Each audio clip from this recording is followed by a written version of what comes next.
بزرگترین پیروزی آن است که اصلاً نیازی به جنگیدن نداشته باشید.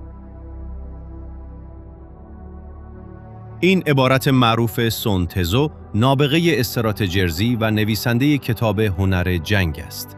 مردی که 2500 سال پیش قوانینی را برای تسلط بر ذهن، تحلیل دشمن و پیروزی در نبردها نوشت که امروز در بزرگترین شرکت‌های جهان و زندگی افراد موفق تدریس می‌شود.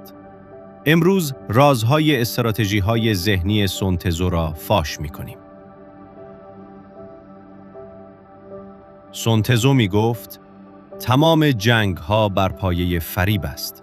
وقتی قوی هستید، ضعیف به نظر برسید و وقتی ضعیف هستید، قوی. او به انسان‌ها یاد داد که احساسات خود را در نبردهای زندگی مخفی کنند.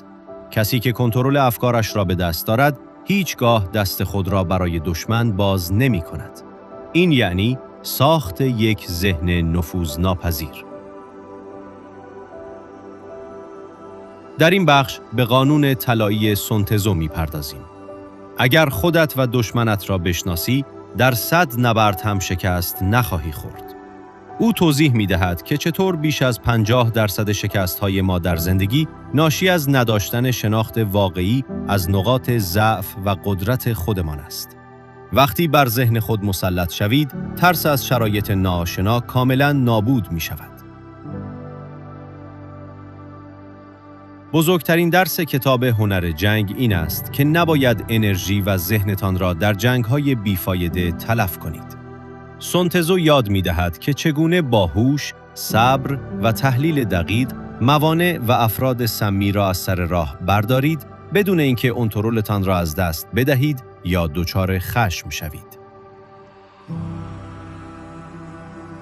هنر جنگ درباره خشونت نیست، بلکه درباره استراتژی، هوش و کنترل مطلق بر ذهن است. پیام نهایی کانال: قوی ترین سلاح شما در برابر چالش‌های زندگی ذهن خودتان است. اگر این ویدیو برایتان کاربردی بود، آن را لایک کنید و استراتژی مورد علاقه تان را در کامنت ها بنویسید.